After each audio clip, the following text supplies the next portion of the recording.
बोलो सदगुरुदेव की जय। बंदी छोड़ कबीर साहेब की जय। बंदी छोड़ गरीबदास जी महाराज की जय। स्वामी राम देवानंद जी महाराज की जय। बंदी छोड़ सदगुरु रामपाल जी महाराज की जय। सत साहेब। ये सत्य घटना है परमात्मा कबीर देव जी के सह शरीर इस भूलोक को छोड़कर सतलोक जाने की। इस लीला को करके उन्होंने सिद्ध कर दिया कि वे ही सच्चे और पूर्ण परमात्मा हैं। कबीर प्रभु की ये लीला हमें ये संदेश भी देती है कि परमेश्वर किसी धर्म या जाति के बंधन में नहीं बंधा, वो तो सबके लिए एक है। और अगर किसी ने सतभक्ति की है तो पृथ्वी के चाहे जिस भी कोने में शरीर छोड़े, वो अपने पुण्य कर्मों के प्रताप से उद्देशित लोक को ही प्राप्त होता है। ये बात उस समय की है जब ये कहा जाता था कि मगहर में मरने वाला नरक में जाता है और अगले जन्म में उसे गधे के रूप में जन्म लेना पड़ता है। इसके अलावा ये भी कहते हैं कि अगर किसी को मोक्ष चाहिए तो उसे काशी आना चाहिए और वहीं अपने प्राण त्यागने चाहिए, जिस कारण से मोक्ष अभिलाषी वृद्ध लोग अपना अंतिम समय अपने अपने पुरोहितों के घर काशी व्यतीत करने के लिए, निवास करने के लिए आने लगे तथा पुरोहितों को उनके खाने के रुपए तथा पुरोहितों की पूजा अलग से प्रति महीना देने लगे। जिस लालचवश काशी के पंडों ने वृद्धों को अपने अपने घर पेइंग गेस्ट के रूप में रखने लगे। एक एक पुरोहित के घर 10-10 वृद्ध हो गए।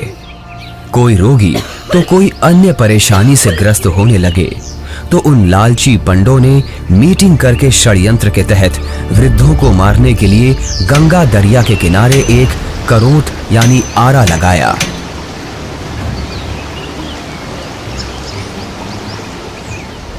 भ्रम फैलाया गया कि जो शीघ्र स्वर्ग जाना चाहता है तो इतने रुपए पूजा, जो उस समय की अधिकतम राशि थी, जमा कराओ। श्रद्धालुओं ने वृद्धावस्था के दुख से छुटकारा पाने के लिए तथा स्वर्ग जाने की भावना से वह महंगी फीस भी देने लगे। उन पंडों ने आदमियों का आने से गर्दन काटने का पाप सिर पर ले लिया। पंडों के षड्यंत्र पर विश्वास करके वृद्ध अपने बेटों से काशी में प्राण त्यागने के लिए आग्रह करने लगे। लेकिन पिताजी, अभी आपकी और माँ की आयु ही क्या है? अभी तो आपको अपने पोतों का ब्याह देखना है, उनकी संतानों को अपनी गोद में खिलाना है। देख बेटा, जिंदगी जीने का लालच तो कभी खत्म नहीं होता, और वैसे भी अपने जीवन में हमने अपनी सारी जिम्मेदारियों को पूरा कर लिया। अब जब भगवान के पास जाना ही है तो देर क्यों करना? हमें काशी में पवित्र करौत लेने में स्वर्ग की प्राप्ति होगी। लेकिन पिताजी, काशी में लगे उस करौत के नीचे आकर मरना तो आत्मदाह हुआ ना? अगर उस आत्मदाह से ईश्वर मिलते हो तो क्यों ना आत्मदाह किया जाए? और वैसे भी यहाँ मगहर में मरने से तो हमें मोक्ष मिलेगा नहीं। अगर हम यहाँ मरे तो अगले जन्म में हमें गधे के रूप में जन्म लेना पड़ेगा। क्या तू चाहता है कि तेरे माता पिता का अगला जन्म गधे के रूप में हो? जितनी जल्दी हम काशी जाकर करौत के नीचे मरेंगे उतनी जल्दी ही मोक्ष मिलेगा। लेकिन पिताजी। बस बेटा, तू हमारे साथ काशी चलकर वहां हमारी करौत के नीचे आकर प्राण त्यागने की व्यवस्था कर दे। रामशंकर अपने माता पिताजी के साथ काशी के घाट पर पहुंचते हैं। वो उस घाट पर भी पहुंचे जहां करौत लगा हुआ है।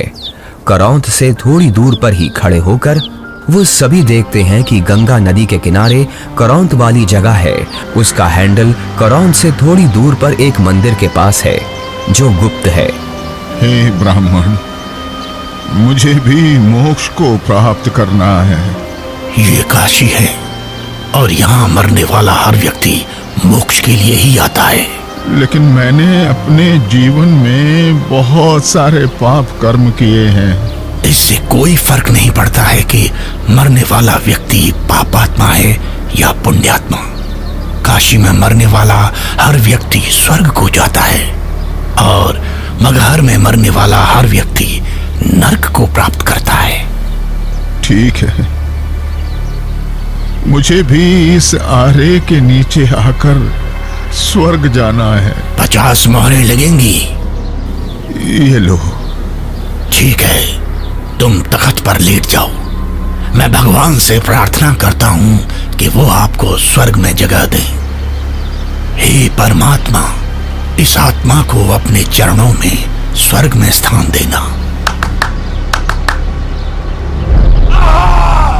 बहुत सारे लोग मोक्ष के लालच में पैसे देकर आरे से कट रहे थे। कुछ माता पिता अपने पुत्रों से अनुरोध कर रहे थे कि हमें भी आरे से कटवा दो ताकि हम जल्दी स्वर्ग चले जाएं। इस प्रकार रामशंकर भी लाइन में लगकर करौंद के पास आता है और अपने पिताजी को करौंद पर गर्दन रखते हुए देखता है। तभी पंडा इशारा करता है। दूसरा पंडा हैंडल घुमाता है, लेकिन हैंडल उलझ जाता है।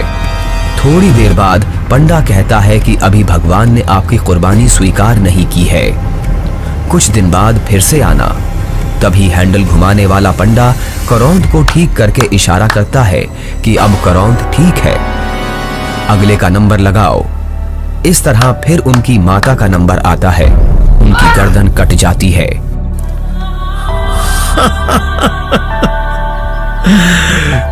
कितना भागा हूं मैं कि भगवान ने मेरी कुर्बानी स्वीकार नहीं की।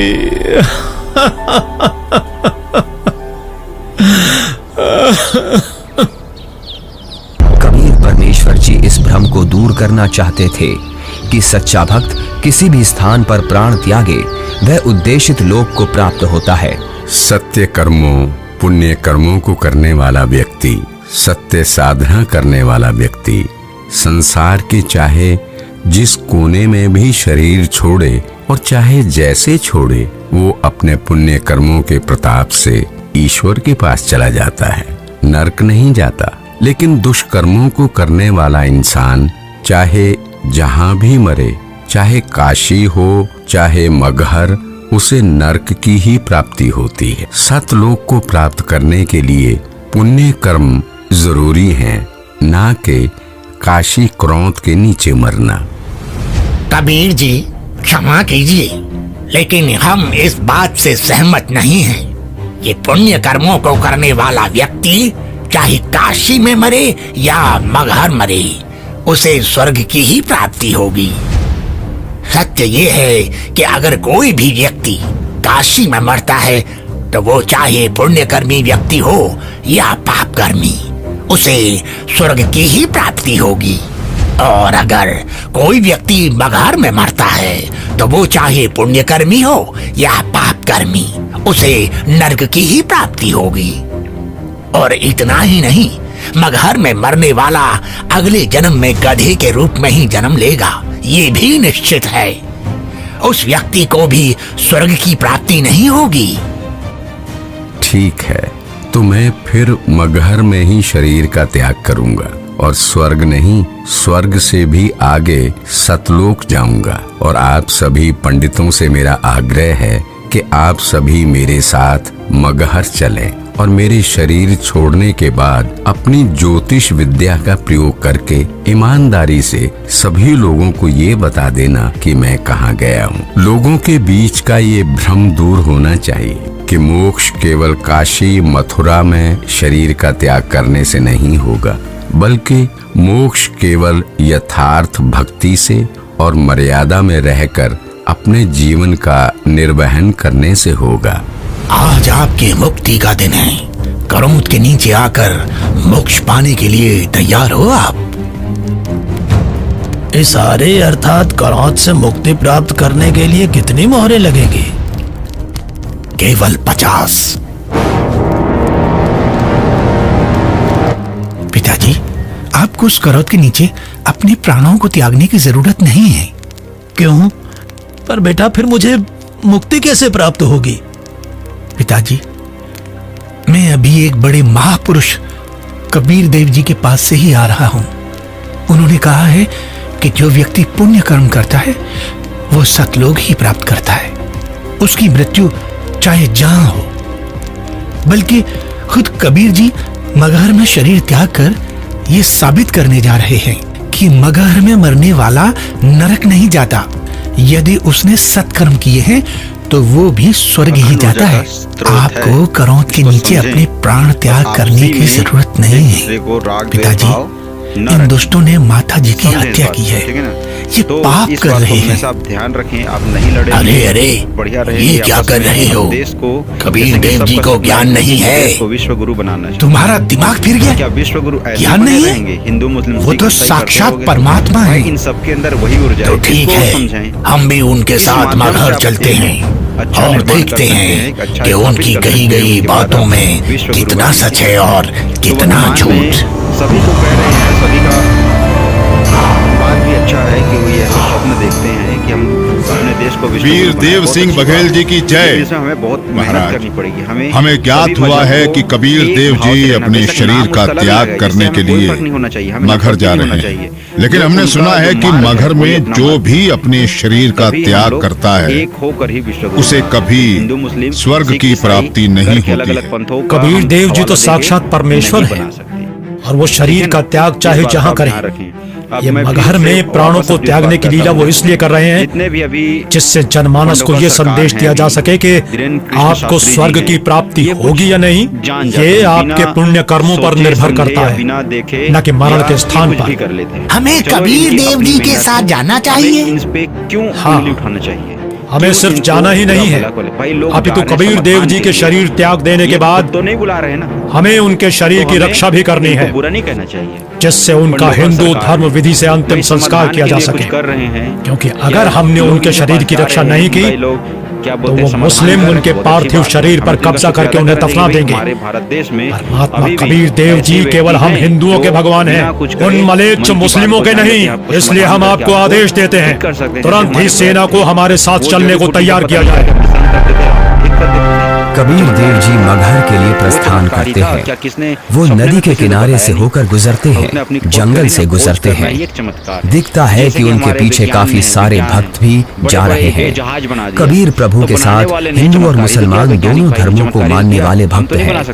काशी के करौंद का समर्थन करने वाले पंडित हैं, विद्वान पंडित जिनके साथ सालिक राम भगवान की मूर्ति है, और बड़े बड़े टीका चंदन लगाने वाले पंडित जिनके साथ काफी सारी पुस्तकें हैं, वो भी कबीर प्रभु के साथ हैं। रामशंकर और उसके पिता भी कबीर प्रभु के साथ हैं। तभी उनके पीछे वीर देव सिंह की सेना भी आ जाती है। वीर देव सिंह कबीर देव जी को प्रणाम करते हैं। लेकिन इन सब से ऊंचा मार्ग है जो हमारा मनुष्य। कबीर प्रभु के पीछे काफी सारे भक्त और सेना भी चल रही है। कबीर प्रभु चलते रहते हैं और जो भी कबीर प्रभु को जाते हुए देखता है उनके पीछे चल देता है। मोक्ष की बात करते हैं, लेकिन मोक्ष तक पहुंचने का रास्ता शायद उनको नहीं मालूम है, या फिर समझो कि उन्होंने इतना सोचा ही नहीं कि मोक्ष क्या होता है। अलग अलग मोक्ष का मतलब यही होता है। सलाम वालेकुम नवाब बिजली खान पठान साहब। हमें एक वालेकुम अस्सलाम समा जाना है। कहिए, परमात्मा पद क्या खबर है? ठीक है जी नवाब तो उसको हमें ऐसा हमें पता चला है कि खुदा के रूप हमारे पीर कबीर जी महाराज मगहर आ रहे हैं, और सुना है कि वो यहाँ अपनी रूह को अपने जिस्म से आजाद करके सतलोक को रवाना हो जाएंगे। क्या? यदि किसी को मोक्ष चाहिए फिर तो हमें इसी पल कबीर जी के पास पहुंचना होगा। ज्ञान और कबीर जी की रूह के इस दुनिया से जाने के बाद उनके जिस्म को अपने कब्जे में लेकर इस्लाम के रिवाजों से उनके शरीर को धरती में दफन करना चाहिए। और इस बात का भी ख्याल रखना चाहिए कि वही समाधान कर रहे हैं उनका भी कि उनका जिस्म काफिर हिंदुओं के हाथ न लगे। जी नवाब साहब, ऐसा ही होना चाहिए। सेना को हमारे साथ कबीर जी के पास चलने के लिए फौरन तैयार किया जाए, लेकिन कबीर जी को इस बात की अभी भनक न लगे। नहीं जा रहा, उनका नहीं कर रहा है, बड़ी बात नहीं है, लेकिन हमारा मनुष्य कर्तव्य है कि हम एक होकर रहें, आपस में दया भाव प्रेम रखें, तभी हमारा कल्याण हो सकता है। किसी भी मार्ग में तभी कल्याण संभव है, अन्यथा नहीं। लगता है कबीर जी के जिस्म को पाने के लिए काशी नरेश वीर देव सिंह भी अपनी सेना लेकर आया है, लेकिन हमें किसी भी हालत में इन हिंदू काफिरों को कबीर जी के जिस्म को पाने नहीं देना है। उसमें तो टिकी ही नहीं रहती। आपके आने का मकसद हमें पता चल गया। तो कैसे होगा? पीर सारा जी, दिन एक दूसरे का हम लोग चुगली नहीं। बिजली खान आपकी क्या खिदमत कर सकता है? हमारा सनातन नहीं है ना, तो समझें। मैं तो इन अपना सबसे शरीर अच्छी त्याग बात करने ये से होगी पहले कि एक दूसरे से स्नान आप उलझे करना ना, एक दूसरे चाहता से लड़े हूँ। ना, जी। सबका स्वागत करें। हाँ, हम अभी आपके लेकिन नहाने के लिए साथ ही साफ मैं ये पानी भी की नहीं व्यवस्था कहूँगा करते हैं। कि नहीं, पाखंड के मैं खिलाफ आप किसी विरोध ना बहते करें। पानी बिल्कुल के आप दरिया विरोध में करें, स्नान विरोध करूंगा। ऐसा करें बिजली खान, कि वो पीर आदमी जी, परिवर्तन हो जाए। किसी यहाँ को एक दरिया बहता दंड था, देकर नहीं, किसी जिसका को नाम रूखा आमी सूखा नदी था। बोलकर नहीं, लेकिन किसी को पीर चोट जी, पहुंचाकर नहीं, उसको शंकर प्यार भगवान समझाकर, के श्राप के कारण उसको उसका अपने पानी में अब एकदम मिलाएं, सूख उनको चुका है। सनातन का बात बताएं। चलो दिखाओ बहुत अच्छी मुझे बात वो है। आमी हमारा नदी भारत कहाँ देश है। तो जी लगभग पीर जी, चलिए। सभी कबीर श्रेष्ठ देव है। जी, इसलिए कहूंगा वीर क्योंकि देव ये सिंह, देवी बिजली शक्तियों खान का स्थान और माना उनके जाता है। सेना और बाकी के भक्त जन्मभूमि उस माना जाता है। आमी नदी के पास पहुंच गए। यहाँ पे बड़े-बड़े कबीर ऋषि देव हुए जी हैं, ने वैज्ञानिक उस सूखी हुए हुई हैं। नदी को ठीक है ना? देखा। कबीर इसलिए देव जी ने इन अपने सबका हाथ सम्मान जोड़कर कीजिए। प्रार्थना की बहुत अच्छा और है फिर और अपने किसी के हाथों पीछे को हाथ हवा में करना ऐसे पड़ेगा, लहराया क्योंकि लोग जा रहे हैं जैसे कि वो समाधान नदी के को लिए, बहने का अब वो इशारा समाधान कर करा रहे रहे हों। हैं। कबीर और प्रभु के खास ऐसे करके इशारा वाले करते भाई ही ये भी सब- थोड़ी दूर पर नदी की ही जगह पर एक जोर से धमाका हुआ और धरती के अंदर से पानी का सैलाब निकला। ये देखकर सभी लोग चौंक जाते हैं और सभी भक्ति भाव से भरकर कबीर प्रभु को देखते हैं और अपने हाथ जोड़ लेते हैं। पूरी नदी में पानी भर जाता है। सभी लोग खुश हो जाते हैं। कबीर प्रभु की जय, कबीर प्रभु की जय, कबीर प्रभु की जय। आदेश दें प्रभु। हुक्म दे मालिक। मुझे 2 सफेद चादरें चाहिए। एक बिछाऊंगा और एक ओढ़ूंगा। जो आज्ञा प्रभु। इसी क्षण 2 सफेद चादर यहाँ लाई जाएं। कोई और आदेश दें प्रभु। बिजली खान, तुम सेना किस लिए लाए हो? वीरदेव, तुम किस लिए सेना लाए हो? प्रभु जी, हम आपके शरीर को इतना मलिच मुसलमानों के हाथ नहीं लगने देंगे। इन्होंने अगर आपके शरीर को छू तक भी लिया तो इनमें से कोई भी जीवित नहीं बचेगा। हम आपका अंतिम संस्कार हिंदू रीति रिवाजों से करेंगे। तो हमने भी चूड़ियां नहीं पहन रखी हैं। हम भी अपने अल्लाह के स्वरूप पीर कबीर जी का जिस्म हिंदू काफिरों को नहीं देंगे और इस्लामी तरीके से पीर जी का शरीर को दफन करेंगे। और अगर ऐसा नहीं हुआ तो इसका अंजाम बहुत बुरा होगा। हम वीर देव की सेना से युद्ध करके आपका शरीर प्राप्त करेंगे, लेकिन अंतिम संस्कार हम मुस्लिम तरीके से ही करेंगे। मुझे नहीं पता था कि तुम सब मेरी शिक्षाओं को इतना ही समझ पाए हो। 120 साल हो गए मुझे तुम सब लोगों को समझाते हुए, फिर भी इतना ही समझ पाए हो। मुझे इतना ही जाना है तुम सब ने। आज भी तुम एक ना होकर हिंदू मुसलमान बनकर अलग अलग खड़े हो। मेरी चेतावनी है, अगर तुम लोगों ने आपस में झगड़ा किया तो ठीक नहीं होगा। तुम दोनों एक ही परमात्मा की संतान हो। तुम दोनों अलग अलग ना होकर एक ही हो। हम सबको एक साथ रहना है। मेरे सतलोक गमन के बाद इन चादरों में तुम्हें मेरा शरीर नहीं मिलेगा। एक चादर तुम हिंदू ले लेना और एक चादर तुम मुसलमान, और इन चादरों में जो भी चीज मिले उसे आपस में आधा आधा बांट लेना। आपस में लड़ाई नहीं करना, नहीं तो गृह युद्ध छिड़ जाएगा। मेरे जाने के बाद आपस में झगड़ना मत, ये मेरा आदेश भी है और विनती भी। कबीर प्रभु का शरीर मैं किसी को नहीं दूंगा। कबीर प्रभु के जिस्म को छोड़ने के बाद मैं इनके शरीर को अपने कब्जे में लेकर ही रहूंगा। अब मैं चलता हूं।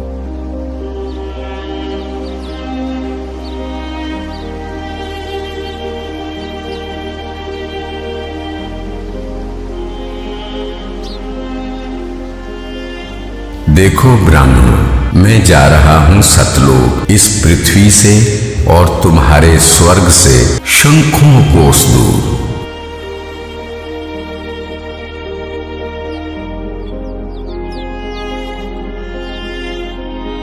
उठा लो पर्दा, इसमें नहीं है मुर्दा, इस चादर को उठाओ।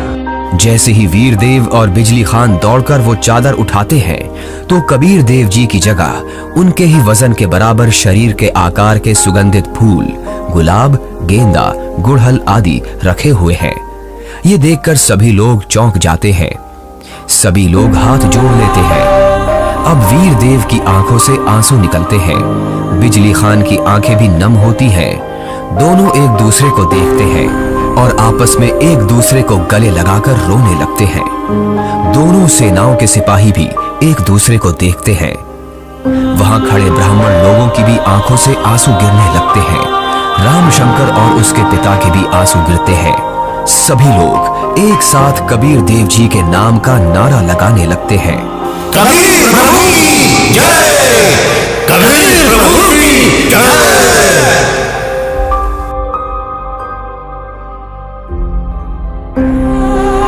कबीर प्रभु, हमको माफ करना, हमने आपको पहचाना नहीं। आप तो खुद अल्लाह ही थे। बहुत बड़ी गलती हो गई हमसे, हमने भगवान को नहीं पहचाना। कबीर प्रभु की बात हमने नहीं मानी। अब हम सब एक होकर रहेंगे और उनकी कही सारी बातें मानेंगे। या अल्लाह, माफ कर हमें। भगवान माफ करो हमें, कबीर भगवान हमें माफ करो, भगवान भगवान हमें माफ करो। फिर हिंदू और मुसलमानों ने आपस में वो फूल बांट लिए और मगहर में ही कबीर प्रभु की याद में 2 अलग अलग स्थानों का निर्माण किया। और फिर उन्हीं में से कुछ फूल लाकर वीर देव सिंह ने काशी में चौरा का भी कबीर प्रभु जी के स्थान का निर्माण किया। उसे कबीर चौरा नाम से जाना जाता है। वहां पर कबीर पंथ का बहुत बड़ा आश्रम बना है। कबीर प्रभु जी ही सच्चे और पूर्ण परमात्मा हैं, जिन्होंने हम सबको रंग भेद, जाति धर्म भेद आदि के आधार पर ना बंटकर एकजुट रहना सिखाया। परमात्मा एक विशेष जाति या समूह का नहीं होता। परमात्मा तो सबका एक है, जिसका नाम कबीर देव है।